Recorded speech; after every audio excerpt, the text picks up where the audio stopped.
পাঁশকুড়ার দিকে নজর রাখবো, তার কারণ ছবি দেখাবো আপনাদের। বাড়ি ভেঙে পড়েছে কিভাবে, ভারী বৃষ্টিতে মাটির বাড়ি ভেঙে দুজনের প্রাণ চলে গেল। পাঁশকুড়ার রঘুনাথ বাড়িতে পুরনো বাড়ি ভেঙে বিপত্তি। ছবিটা ঠিক এরকমই ভয়ানক। মাটির বাড়ি ভেঙে দুই বৃদ্ধের মৃত্যু হয়েছে। আরো বিস্তারিত এই বিষয়ে সুজিত জানাতে পারবে। সুজিত, ইতিমধ্যেই মাটি কেটে দেহ উদ্ধার করা হয়েছে, প্রশাসন কি বলছে, কি অবস্থা?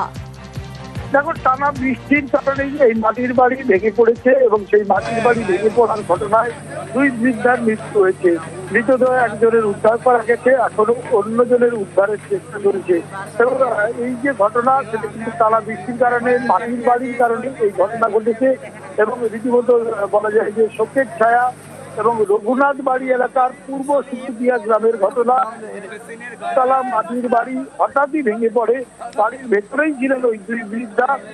সুজিত, তুমি যেমনটা বলছিলে যে একজনের দেহ মাটি কেটে উদ্ধার করা গেছে, কিন্তু আর একজনের এখনো পর্যন্ত দেহ উদ্ধার করা সম্ভব হয়নি, অর্থাৎ এখনো উদ্ধার কাজ চলছে। মেশিনের খোঁজ চালাচ্ছে। বোঝা গেছে যে মৃত্যু হয়েছে এবং সেটা মাটি খুঁড়ে বের করার চেষ্টা চলছে পাঁশকুড়া থানার পুলিশ ঘটনাস্থলে।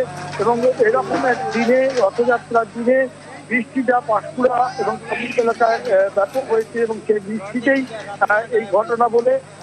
একই সঙ্গে নড়বড়ে ছিল এই দোতলা বাড়ি এবং সে কারণে এই ঘটনা। এবং ঘটনার পরপরই চোখের ছায়া নেমে এসেছে। এখন উদ্ধার কাজ চলছে। দ্বিতীয় মৃতদেহ